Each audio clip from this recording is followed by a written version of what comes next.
नमस्कार दोस्तों, मेरा नाम है विनीत पाठक। स्वागत है आपका अपने YouTube चैनल विनीत पाठक सर की पाठशाला में। आप सीख रहे हैं हमारे साथ इंग्लिश ग्रामर। इंग्लिश ग्रामर में हम पढ़ रहे हैं parts of speech. Parts of speech में हम पढ़ रहे हैं वर्ब। जी हाँ, आपने हमारे वर्ब के फर्स्ट वीडियो में वर्ब का इंट्रोडक्शन सीखा। वर्ब के इंट्रोडक्शन के बाद आपने उसमें फाइनाइट वर्ब के बारे में सीखा। तो हमने क्या कहा था? हमने कहा था कि जो वर्ब होते हैं वो दो तरह के होते हैं, यानी कि there are two kinds of verb, finite verb and non finite verb. हमने कहा कि जो फाइनाइट वर्ब्स होते हैं वो अपने सब्जेक्ट के और अपने टेंस के बदलने पर बदल जाया करते हैं।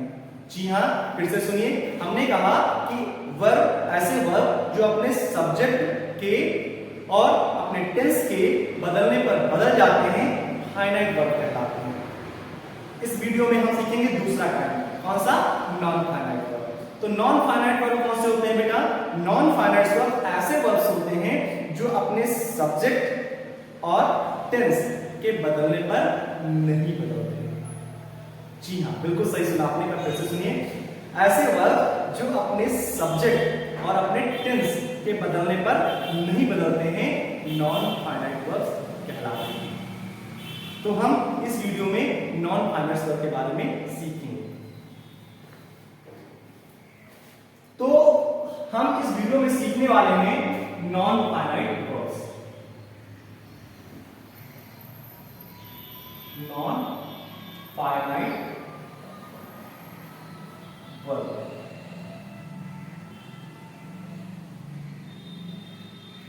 क्या सीखेंगे बेटा? Non finite verb. एक बार फिर से सुन लीजिए। नॉन फाइनाइट वर्ब क्या होते हैं? ऐसे वर्ब जो अपने सब्जेक्ट और टेंस के बदलने पर नहीं बदलते हैं, नॉन फाइनाइट वर्ब्स कहलाते हैं। कैसे? आइए एग्जांपल्स में देखते हैं।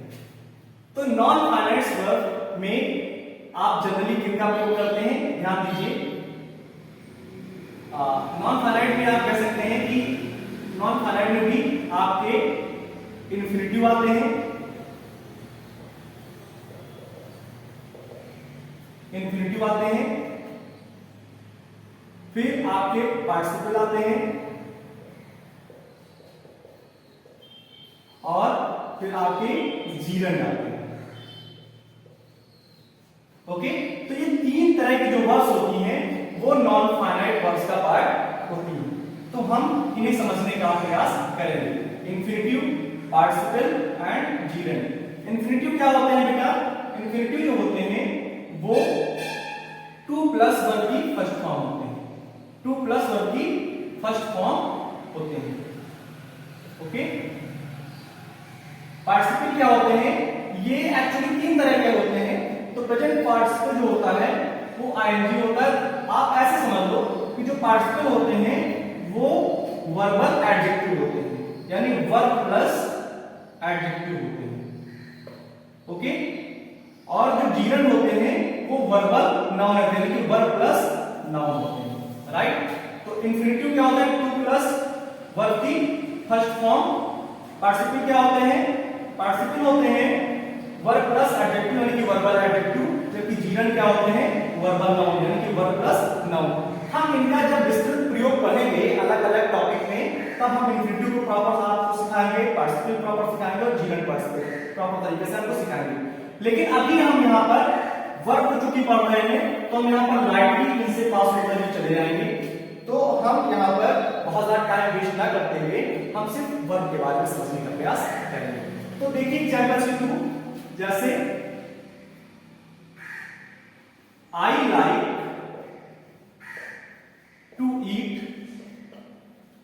आई like to eat the apple, I like to eat apple, I like to eat apple.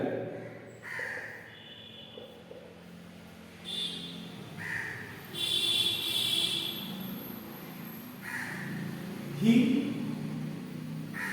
या they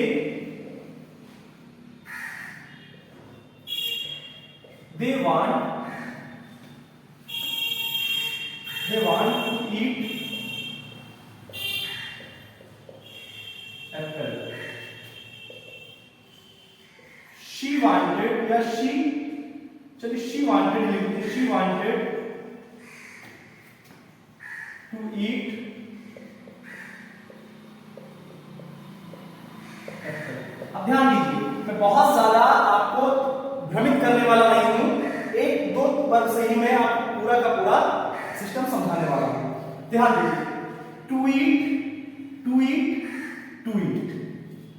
okay, I like to eat apple, they want to eat apple, she wanted to eat apple. अब ध्यान दीजिए, subject क्या है? आई, दे। Subject change हुआ, लेकिन to eat में कोई चेंज आया नहीं आया। ओके, इसी प्रकार चलिए, ठीक है, ये तो आपके प्रेजेंट टेंस के पार्ट थे। दूसरा तीसरा देखिए, she wanted to eat apple, यानी कि वह एप्पल खाना चाहती थी। ये किसका पार्ट हो गया? पास्ट का पार्ट हो गया। किसका पार्ट हो गया? पास्ट का। तो पहले दो सेंटेंस प्रेजेंट में है, जबकि तीसरा सेंटेंस किसमें? पास्ट टेंस में। टेंस के बदलने पर क्या to eat, to eat, to eat, इनमें कोई चेंज आ रहा है? बताइए, नहीं आ रहा है। आ रहा है? नहीं। यानी कि टेंस बदले, पहले के दो सेंटेंस प्रेजेंट में है, जबकि लास्ट का सेंटेंस पास्ट में है। टेंस के बदलने पर भी वर्ब के रूप में कोई परिवर्तन नहीं हुआ। इसी प्रकार देखिए आप यहाँ पर दोनों सब्जेक्ट कैसे हैं? प्लूरल है। कैसे हैं? प्लूरल। और यहाँ पे सब्जेक्ट कैसा है? सिंगुलर। तो ये दोनों सब्जेक्ट आपके कैसे हैं? प्लूरल सब्जेक्ट है, जबकि ये सब्जेक्ट कैसा है आपका? सिंगुलर सब्जेक्ट है। लेकिन सब्जेक्ट के रूप के बदलने पर भी देखिए हमारी वर्ब टू ईट के ऊपर कोई प्रभाव नहीं पड़ रहा है। तो हम कह सकते हैं कि जो ऐसे वर्ब जो अपने सब्जेक्ट और अपने टेंस के बदलने पर न बदले, वो नॉन फाइनाइट वर्ब्स होते हैं। तो हम कह सकते हैं कि टू ईट क्या है? नॉन फाइनाइट वर्ब है। टू ईट क्या है? नॉन फाइनाइट वर्ब है। क्या है? नॉन फाइनाइट वर्ब है। ओके, तो इस तरह से आपने नॉन फाइनाइट वर्ब्स के बारे में समझा। आशा है आपको बहुत अच्छे से नॉन फाइनाइट वर्ब्स समझ में आ गए होंगे। अगर आपको कोई डाउट रह जाता तो कमेंट बॉक्स में जाकर हमें बताइए, नेक्स्ट वीडियो में आपका डाउट जरूर क्लियर करेंगे। इसी प्रकार हमारे साथ अच्छे से न सिर्फ इंग्लिश ग्रामर बल्कि तमाम सारे और सब्जेक्ट, मैथमेटिक्स, साइंस, हिस्ट्री और कंप्यूटर सर्विस सीखने के लिए अभी हमारे YouTube चैनल को सब्सक्राइब कर लीजिए और बेल आइकन दबाना बिल्कुल मत भूलिएगा, ताकि नेक्स्ट वीडियो का नोटिफिकेशन आपको YouTube पे इजीली प्राप्त हो जाए और हमारे साथ बेहतर तरीके से कंटिन्यूअसली सीख सकें। बहुत बहुत धन्यवाद।